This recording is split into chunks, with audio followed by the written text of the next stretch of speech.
नमस्कार. ब्रेकनंतर पुन्हा एकदा आपलं स्वागत आहे. हवेली महसूल विभागाने मांजरी बुद्रुक वतन जमिनीमधील 20 ते 25 वर्ष जुन्या घरांच्या सातबाऱ्यावर सध्याच्या शासकीय दराचा लाखो रुपयांचा नजराना बोजा चढवून शर्तभंग वसुलीच्या पठाणी नोटिसा बजावत गरिबांच्या नरडीवर पाय देण्याचं काम केलं आहे. तर दुसरीकडे मोठ्या बिल्डरांच्या बांधकामांना अभय देत गरिबांची घरं उद्ध्वस्त केलेली आहेत.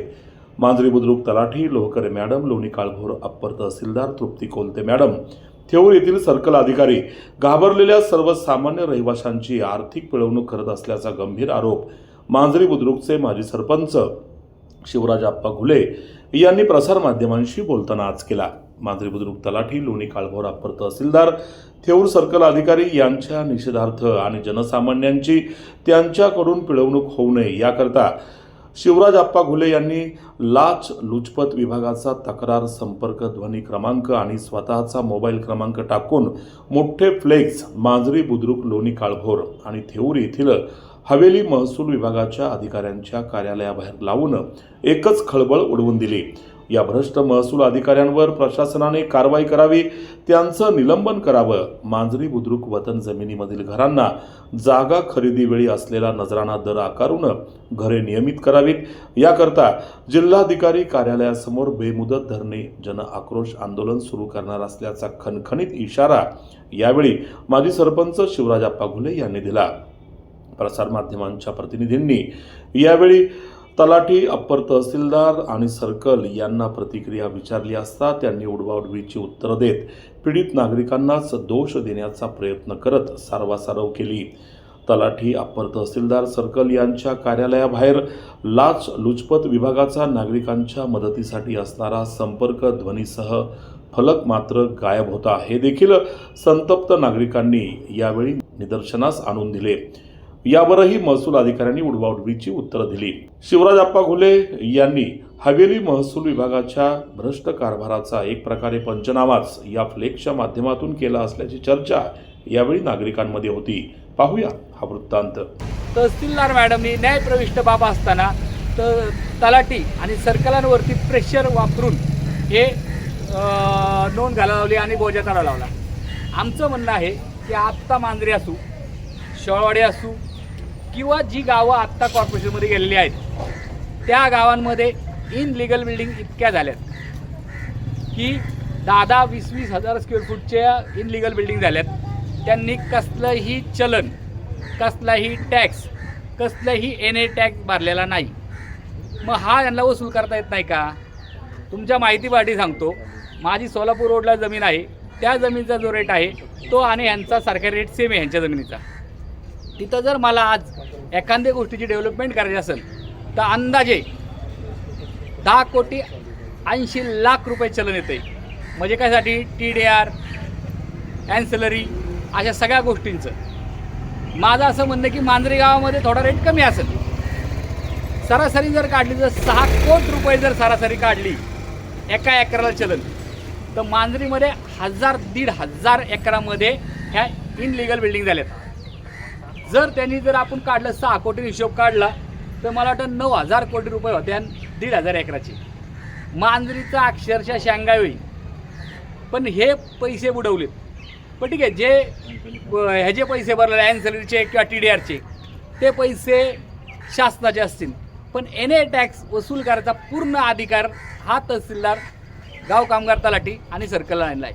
मग तो का केला जात नाही? जिथं इनलिगल खड्डे खाणल्यात त्या इनलिगल खड्ड्यांचा पंचनामा का होत नाही? बिल्डरांच्या तिथं पाकिट चालू आहे म्हणून का? इनलिगल बिल्डिंग चालू असताना तुम्हाला तिथं जाऊन कारवाई करायची, तिथं जाऊन नोटीस बजवायचं का आठवत नाही? त्याचं पाकिट पोहोचवत आहे का मॅडमला? अडचण काय? सर्वसामान्यांच्या घरामध्ये आज मी असं तुम्हाला सांगितलं, हिशोब सांगितलं की 9,000 कोटी रुपये जर वसूल होऊ शकतात शासनाला, हे शासनाचे बुडवल्यात.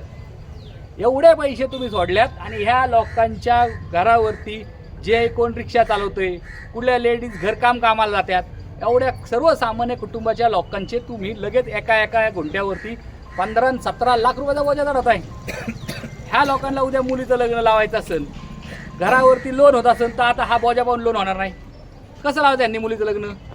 एखाद्याला जर घर रिपेअर करायचं असेल, पत्र्याचं घर स्लॅब टाकायचं असेल, त्याच्यासाठी लोन काढायचं असेल तर ह्यांना लोन मिळणार नाही. म्हणजे तुम्ही जाणीवपूर्वक अडवणूक करताय का तुमची इच्छा होती की आम्ही येऊन पैसे दिले पाहिजे. मॅडमला बहुतेक ते पैसे मिळाले नसल्यामुळे मॅडमने एवढी काय केली. म्हणजे तुम्हाला मला हे काय सांगायचं आहे, मी एक कायदेशीर सांगतोय. माझं असं म्हणणं आहे की जर बावनकुळे साहेबांनी जर मॅडमला शेरा मांडलेला असेल, त्याच्यानंतर प्रांताने आता ऑर्डर केली की फेर तपासणी करा, फेर चौकशी करा. बरं, तुम्हाला मी आज एक प्रश्न विचारतो, पत्रकारांना सुद्धा माहिती आहे, शर्तभंग जर 20 वर्षापूर्वी गेलाय, 20 वर्षापूर्वीचा तुम्ही टॅक्स लावला पाहिजे ना. मी जर गुन्हा 20 वर्षापूर्वी गेलाय, मी खरेदी 1.5 लाख रुपयाची माझी, मी 1.5 लाख रुपये 70% 1 लाख रुपये भरेन. तुम्ही 17 लाख रुपये कसं काय मागतात? आज अशी परिस्थिती आहे की आत्ता माझ्या माहितीनुसार 11:15 वाजे वाटलं तर घड्याळ बघा, अजून तलाठी इथं हजर नाही. आम्ही जे कष्ट करून 20-25 वर्षापूर्वी आमच्या सासऱ्यांनी कोणी जमीन घेतली असेल, त्याच्यावर आम्ही आमचे जे स्त्रीधन असतं ते विकून आम्ही जागा घर बांधले, ते पण अर्धवट घरं बांधले, असं पण नाही काय काहींची. आणि ती आम्हाला कर्ज काढून आता पुढं बांधायचंय, मुलांची लग्न करायची कर्ज काढून ह्या लोकांनी आत्ताच आमच्यावर बोजा चढवलाय. ते तसंही ठीक आहे, आम्ही अगोदर सुद्धा कायद्यानुसार सगळं केलेलं आहे, आम्हाला स्टे आला होता, तरी ह्यांनी त्याच्या अगोदरच बोजा आमच्यावर चढवले. आणि आम्ही अगोदर इथंही मोर्चा आणला होता त्याच्या आधी, जेव्हा आमच्याकडं लागोपाठ 3 वेळा नोटीस आल्या त्यावेळेस या मॅडम आम्हाला म्हटल्या होत्या की तुम्ही दोघी तिघी आला असतं तरी मी तुम्हाला सहकार्य केलं असतं, तुम्हाला तिथपर्यंत तुमची नोटीस पाठवली असती. मग आता ह्या मॅडमनी सहकार्य का नाही केलं आम्हाला, आमच्या ह्याच्यावर एवढा बोजा का चढवला? कारण की सगळ्यांनी आम्ही पण आमचं काम चालू होतं कायदेशीररित्या स्टे आणणं, किंवा प्रांतमध्ये जाऊन आम्ही हे केलं होतं की आम्हाला मुदत पाहिजे, तरी सरकार आम्हाला आमच्याकडून काय एवढे पैसे, आम्ही एवढे पैसे भरू शकत नाहीये. हा जो बोर्ड आहे तो आमच्या मदतीसाठी लावलेला, आमच्या सर्वसामान्य लोकांसाठी लावलेला आहे. कारण की आज आम्हाला ह्यांची आज गरज आहे. आज आम्हाला तलाठी मॅडम आम्हाला ज्यावेळेस बोलले होते की तुम्हाला आम्ही सहकार्य करू, त्यांनी कुठल्या प्रकारचे सहकार्य न करता असताना आम्हाला परत आज इथं येण्याची त्यांनी आम्हाला वेळ आणलेली आहे. त्यामुळे आम्ही आज इथं बोर्ड लावलेला आहे. तर हा बोर्ड फाडण्यात न यावा एवढी आमची मागणी आहे. पोलीस प्रशासनाकडून पण आम्हाला अपेक्षा आहे की त्यांनी ह्या बोर्डाची काळजी घ्यावी. 10 ऑगस्ट 2024 तलाठी सर्कल तहसीलदार मॅडमनी जुगारून आमच्या सातबाऱ्यावर पूर्णपणे बोजा टाकला व आम्हाला देशोधडीला लावले. आज 2020-21 मार्केट रेटप्रमाणे आम्ही जागा विकत घेतल्या, लोन काढले.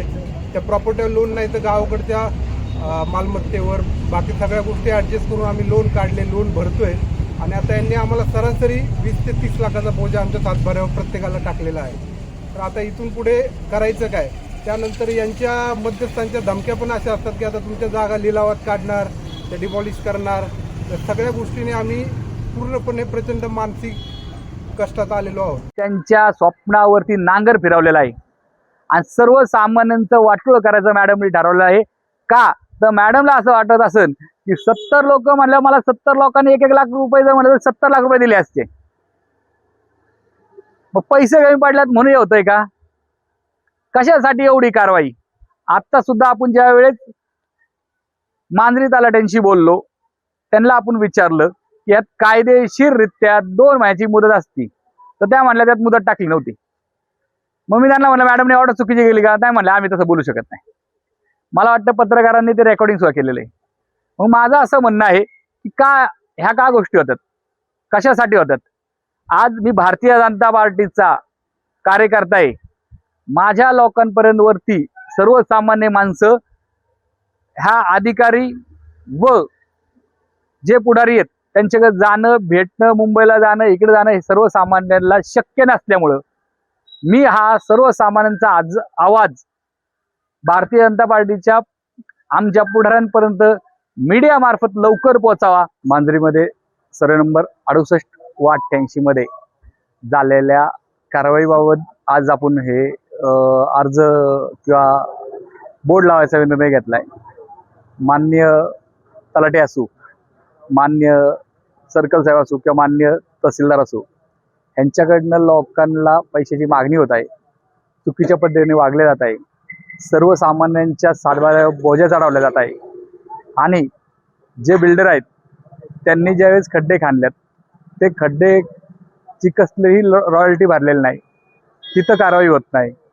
2005च्या आधी समजा एनए टॅक्स माफ झाला, म्हणजे 5च्या नंतर माफ झालाय डिसेंबरच्या, त्याच्या आधीचा एनए टॅक्स वसूल केला जात नाही, अनऑथराइज बिल्डिंगला पाडल्या जात नाही. तुम्ही तिथं कसली कारवाई दाखवत नाही का? आता तिथं पाकिट पोचतंय. मग आज तुम्ही सर्वसामान्यांच्या घरावरती जे 20 वर्षापूर्वी त्यांचं म्हणणं आहे की त्यांनी जर हे केलंय नाही जागा खरेदी खत केली आणि खरेदी खत हे 20 वर्षापूर्वीच्या रेटने जर त्यांचं काही भंग केला असं याचा शर्तीचा तर त्याच्यानुसार त्या रेटने आम्ही पैसे भरायला चालेल ना 50%. म्हणजे आम्ही 1.5 लाख रुपयाला जागा घेतली तर आम्ही 50 भरू. तुम्ही आम्हाला आजच्या रेटनी सांगताय 15 लाख आणि 17 लाख रुपये भरायला, म्हणजे तुम्ही जाणीवपूर्वक करताय. मग बिल्डरांना का सोडताय? आज मांजरीमध्ये कारवाई झाल्या, कारवाईमध्ये मी पाहिलं की तो पॉकलँड 10-11 गुंठ्याच्या बिल्डिंग समोर उभा राहतोय आणि छोट्या बोळीतनं आतमध्ये जाऊन सर्वसामान्यांची घरं पाडतोय. 1 गुंठा, 1.5 गुंठा, 2 गुंठ्यावाल्यांची. म्हणजे तुम्ही काय ठरवलंय की सर्वसामान्य माणसाच्या जीवाशी खेळायचा, त्याच्या नरड्या पाय द्यायचा. तर आज सगळ्यांचा प्रश्न पडला असेल की मी भारतीय जनता पार्टीचा कार्यकर्ता आहे, भारतीय जनता पार्टीचा कार्यकर्ता असताना आज हा असे बोर्ड लावतोय किंवा अशा पद्धतीने स्टेटमेंट का देतोय. तर सर्वसामान्यांचा आवाज माझ्या नेत्यांपर्यंत पोहोचाव, कारण ही लोक नेत्यांपर्यंत जाऊ शकत नाही, यांना वेळ मिळत नाही. ह्यांची हातावरची पोट आहेत, अतिशय गरीब लोक आहेत, कोण रिक्षा चालवत आहे, कोण लेडीज कामाला जातात. अशा कुटुंबातून आलेल्या लोकांवर जर तुम्ही अन्याय करताय किंवा त्यांच्या नारड्या पाय देताय, तर मी आता सगळ्या लोकांना सांगितलंय, हे बोर्डवरती असं लिहिलंय की अँटी करप्शनने जर पैशाची मागणी केली तर अँटी करप्शनच्या टोल फ्री नंबरवरती संपर्क साधावा. आणि अजून काय त्रास झाला आणि अजून काय डिटेल्स हवे असेल तर माझा नंबर दिलाय, मला संपर्क साधावा. आज हा जो लढा आहे तर हा सर्वसामान्यांसाठी लढतोय मी. ह्या लोकांच्या सातबाऱ्यावर जो बोजा चढवलाय तो तसं पाहिलं तर कलम 45 आणि 47 2005ला रद्द असताना त्यांनी ऑर्डर आत्ता केलेली आहे आणि चुकीच्या पद्धतीने बोजा चढवलेला आहे. मी ह्याच्यासाठी धरणे आंदोलन कलेक्टर ऑफिस समोर करणार आहे आणि बेमुळे धरणे आंदोलन करणार आहे. जोपर्यंत ह्या गोष्टीचा निकाल लागत नाही तोपर्यंत आम्ही शांत बसणार नाही. शासन असो आमचं किंवा कोणी असो, सगळ्यांना जाग आली पाहिजे आणि कळलं पाहिजे की सर्वसामान्यावरती काय त्रास होतोय. त्याच्यासाठी आज मी हा आवाज उठवलेला आहे.